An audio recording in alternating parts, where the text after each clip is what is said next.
Hello, and welcome to another episode of Latina Mic Drop. So it's March, and we are getting ready to celebrate International Women's Day. So, International Women's Day is on March 8th, and some people also celebrate International Women's Month in the entire month of March. So, it's important that we talk about this.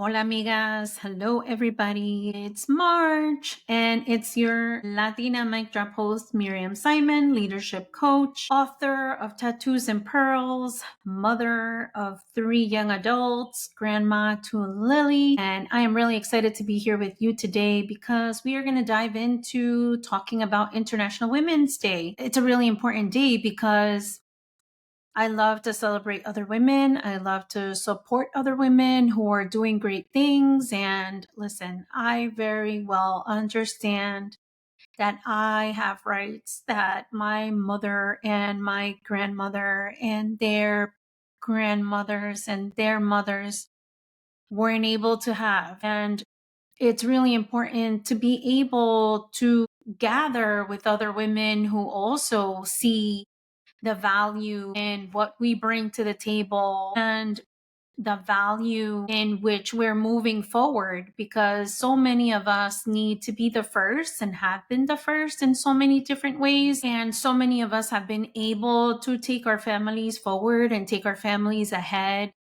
considering all the shit that we've been carrying on with us because of the generational trauma that has come with it. Some of us have gone through some violent backgrounds, right? Because women have been subject to those kinds of situations and relationships where women were unable to, unfortunately, fend for themselves, and they were subject to violence from their husbands. And some women have even lost their lives because of it. Growing up, I can recall numerous ways in which that showed up, and you will learn about a lot of those things in my book, Tattoos and Pearls, because I'm not holding anything back. I am going to be sharing a lot of experiences that are very difficult to talk about, but at the same time are very necessary because we are all in this together. And I want women and people to feel that you can start talking about these things to the right people and to in the right areas and the right places where it is safe to be able to talk about these things. And this year, International Women's Day theme is called Accelerate Action. Accelerate action really means to me is, how do you get momentum? How do you make things happen? How do you stop being in the shadows and come up front and begin to move and begin to take action, as opposed to waiting for permission and waiting to be invited to do things, or waiting for a seat at the table? How do you create these new ways of doing things for other people? All the ways in which we've had to challenge gender stereotypes and call out discrimination and draw attention to bias when it happens, and as well as seek out some positive action, right? So when I think about gender parity, I mean, I recall one time when I was growing up and we went to Mexico, and this is very minimal, but at the same time, it just goes to show how women were expected to be the people that are serving the men and serving the food and only in the kitchen and not doing all these other things. And what happened was that my brother actually was helping my grandmother, because we've always helped my grandparents. And it was at a time, a very difficult time, because my grandfather had just passed away. And we were all in Mexico for his funeral. My brother came out with a bandeja charola de pan. He came out with a tray of food, a tray of bread. And one of the women that were in in my grandmother's house started laughing at him and were kind of like, oh my goodness, what are you doing with that tray? Why are you carrying that? Like, put that down. Like, you're a guy, you shouldn't be doing that. And I was actually pretty surprised. I live in the United States, so I haven't been exposed to the gender roles for too long. It's been a long time since I have been. I mean, I experienced it a lot when I was growing up, surrounded by my parents and my grandparents. But at this point, when my grandfather had passed, I had not been exposed to it so much because I have been living on my own with my own family. And so it was eye opening to see that in this day and age, we are still experiencing gender roles like that. And so my brother was like, what the heck is going on? And I thought was like, what the heck is going on? And we just felt really funny. And that just goes to show how even for men, it's weird and odd when we have, gender stereotypes happening and people expect us to do certain things because of our gender. And other things that I think about is just like, right, when you think about equal pay and workplace rights, right? We want to make sure that women and are being paid. And it's unfortunate that it takes us so much longer to get to that point. I am very grateful that I do not fall into that category. I'm probably an exception to that. And it's been because of all the other ways, that other people have been able to see the value in what I bring and bring value, my contributions to what I do and how I contribute to everything. But for other people, it's really not the case. And it's so unfortunate that, sometimes people do think that a woman will bring less value than a male counterpart would, or there's less weight with the woman making a decision as opposed to a male figure. I mean, there's so many times, even if I walk with a male, so I'm a little shorter because, sometimes the height makes a difference too. But a lot of people, if I go walking around with a guy, a male counterpart who isn't at my level or in a leadership position, people will assume that that person is my supervisor or that that person is the leader of the group. And sometimes people will only speak to the male person and stop even paying attention to me or looking at me, thinking that I'm like support staff because I'm Latina or because I'm a woman, right? They automatically assume that I'm the support as opposed to the leader of the team. So very quickly, you need to assert yourself and let people know that you're the leader or the manager, the executive of the group, and you're the one leading and you're the one, making everything happen and making the decisions. You're the decision maker of the group. And then sometimes people wonder why I am so assertive in so many different forums because I have to be sometimes. Because sometimes if you don't do it, people will assume you're a support staff or that you don't have the authority when you do have the authority. And the other thing too is if you don't ask for the money that you are worth, right? That's the other part that happens too. Like I see that women do not go ahead and negotiate their salaries or do not ask for more money or do not talk about wanting to be promoted or wanting an additional work or wanting to do something different because of course they would, sometimes what happens is that people don't want to admit that we are providing additional value or we are providing additional service.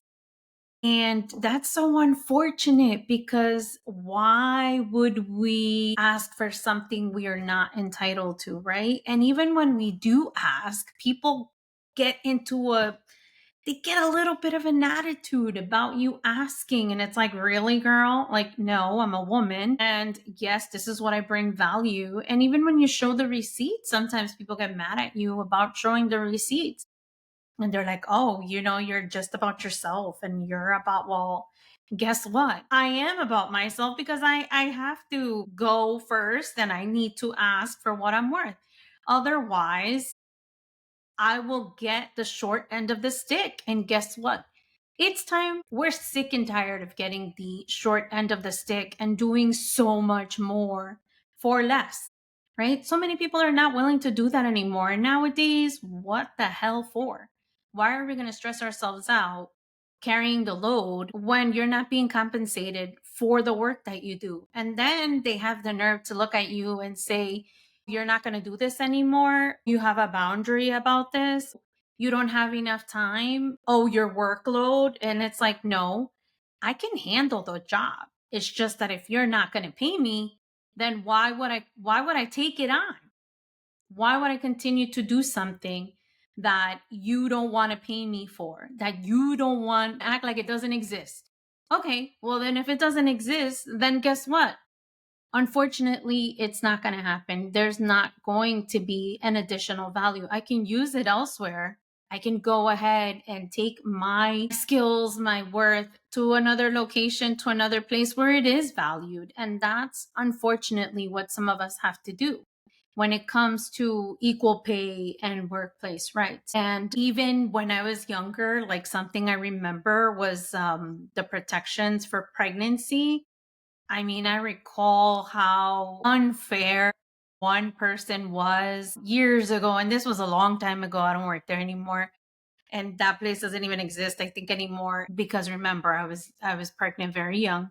Before I was 23 years old, I had all three of my kids. And I was working, and the person, you could tell that they had an issue with me being pregnant, and consecutively the way that I was. And one time I lost a salary increase because they said that I didn't work the whole year, which was true because I was on maternity leave. What was I supposed to do? Like, not like, I was pregnant. I had to have my kid, right? Like, I had to go out on medical because I had my kid, and because I had that break in service, I missed out on a salary increase. And when I came back, they had the audacity to tell me it was because of that. And yes, I am that person who does ask questions. And yes, people do get annoyed at me, and I really don't care, because if I don't say something, guess what? When the next person comes after me, they're going to think it's okay to do it to them too. And that's not right. That's not right that we are unfortunately unable to continue to work straight through because we do have our kids and because we do need to take time off.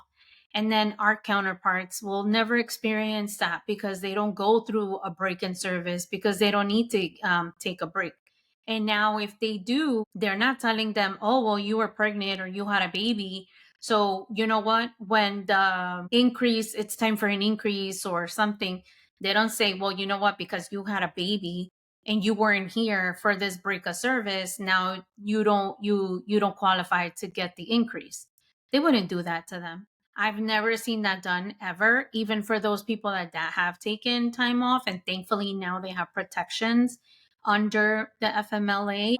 But back in the day, that did not exist. And that did happen to me. And that contributed to me making even less money, even though I had more responsibility, even though I did more, even though I had the skills, even though I performed just as well as the others. But it was the simple fact that I had missed time with my pregnancy, that I was unable to get that salary increase. And then the other thing I think about too is how, when I was younger, uh, and I can't believe we're still doing this today, but it's insane to think that even in today's day and age, we are here debating, reproductive rights for women.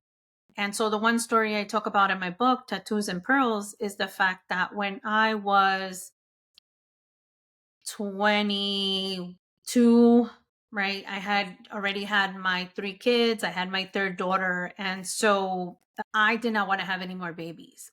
And I knew that I didn't want to have any more kids. And I knew that regardless of how old I was, I knew that my 3 kids were my 3 kids, and that was it. That was my limit. There was no way that I was going to have any more.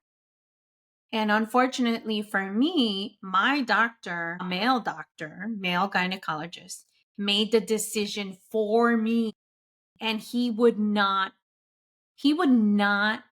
do the surgery for me so that I didn't have any more babies. He would not do it. He would not. I asked him to do it more than once. And he was like, "You're so young. What if you meet a man? And what if you want to get married? And what if you want to have more babies? And what if they want to have a baby?" And I said, "But I don't. I don't want to have a baby. I don't want any more kids. I have my 3. This is it for me. I cannot do this anymore." Like, I was not at that time. Imagine I'm early 20s. You're a single mother. You're already being looked at, with 3 heads and 3 eyes because you have 3 kids and you're young. So people are already judging you. And now I wanted to protect myself and make sure that I didn't, so that I could raise my 3 and I could move on with my 3. And this doctor would not do it. He would not give me the surgery or would not do what I needed. And so, I resorted to other things. And eventually I didn't even ever find a man. I'm with a woman. So guess what? I didn't even freaking need it, but I guess it worked out for me. But in the end, that was not his decision to make. That was my decision to make. And who the hell is he to say he wouldn't do it for me, right? Like, I was the paying client, I was the paying patient. And why wouldn't he do that for me? And that just goes to show you, right? Like, how sometimes, even though we say we want, people will come and tell you what you want. Like, what the hell is that? No way. No way. And guess what? Since then, I have not had any other kids. I have never wanted anything more. I love my kids to death. You know that. I've always wanted to be a mother. But my 3 was my limit. There was no way I was having any more. And then, like, even just to read back, I was looking into history, and it's insane how married couples couldn't even use contraception back in the day. And I was like, wow, that, like, they had to put that into law that you could even use it. And then then it was single couples can use contraception. And I was thinking, oh, no wonder back in the day, right? People were so against contraception and all this other stuff. I get it now. I didn't even realize that that was the history behind it. I always thought, like, well, it's my decision what I want to do with my life, or the couple or whatever it is. But I didn't even realize that being single was a problem and you wouldn't be able to do it either. And nowadays, you all know what the issues are. So forget about it. I mean, wow, right? It's really just unfair how we have to continue to fight for what we want and continue to say that we want something and people telling you what the hell you want, which is unreal to me. Because if something were to ever happen to me and I needed to do that in my 44 years of life, I would need to do what I need to do, unfortunately. Like, I'm not with or against anything because it's up to everybody to do what they need to do. But either way, right, that's where we are in today's society, unfortunately. And then the other piece of this is like education and property rights. I mean, can you believe that women didn't have the right to own property without a man? I mean, imagine me, like me and with my wife, we own our home now together, thankfully, right? We took out a mortgage together and we've been able to do that since 2020. But back in the day, we wouldn't even be able to be together. One, two, we would have to have a man to buy the property for us. And then, even before then, you know what they used to do? They even used to take the property, if it was under the woman's name, the man that they married would take it from them. So it would be theirs. Like, it would be like a transfer of ownership to the man. Wow. I mean, that's really, really unbelievable that those kinds of things happen. But that goes to show, right? Like, how back in the day, they had all these kinds of agreements when women would get married to men and all kinds of things like that. So that's kind of tough for me to even think about, because I don't think I would have been able to live through that time, especially me knowing now that I don't want to be with the man. So imagine back then what would happen if I had to live through that. I don't know what I would do. I don't know. I guess it would be different times, but just putting myself in that situation, I just got the chills just thinking about it. And then education. So when you think about education, I was just looking, it was just so interesting to me when I was seeing the Mexican president and how she was giving women education over there in Mexico. And this just goes to show you, my mom has, I think, a sixth grade education. My grandmother, I'm not sure, but I'm pretty positive she did too. And now my mother, I know it's because she came to the United States at 15 with me and my dad. And she never got a chance to go back to school while she was here. But then just thinking about all the other women that in other countries don't even have an education. And so for me, it's just really important that we do have education. It's very important to be able, whether it's life experience or not, and other, like education is super important, however you get that information, because nowadays there's a knowledge industry, right? And you can get information in so many different ways. Before, the only way to get it was through school. But even with that now, it's just unbelievable how so many women, unfortunately, were not able to have it. And unfortunately, some people still don't. To close out this episode, I am really excited and happy that I am able to celebrate International Women's Day. I will be with the Elevate Network on Thursday at a breakfast from 8:30 to 10 a.m.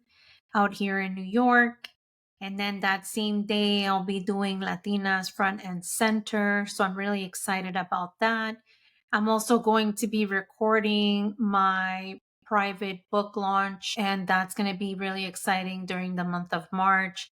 So there's a lot of different ways that people can participate. And you know what? Something I remember that I really enjoyed was when I was working at LaGuardia Airport, and the GM there was able to have like photo shoot day, and we had such an amazing time being able to take headshots in front of all the equipment out there. And it was a really good time. We have like this huge poster that I have in my office, and it has so many women from different types of work who are featured in the poster. And we actually use that poster to feature other women during the Administrative Professionals Day. And now I hear they're using it in a larger scale.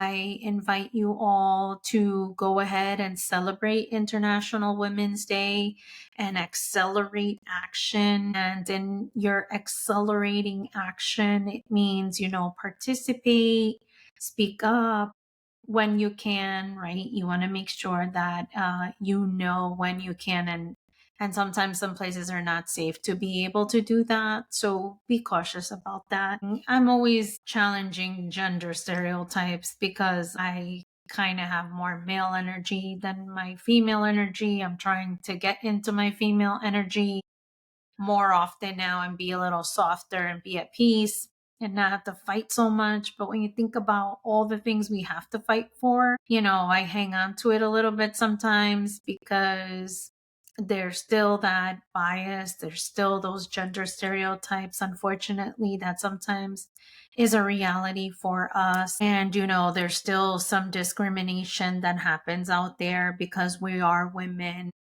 And that sometimes you have to draw the attention to the bias when it happens. And of course, we are always seeking positive action.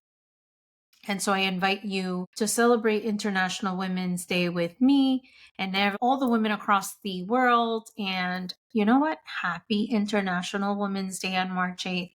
Take care, and I'll see you on the other side of Latina Mic Drop.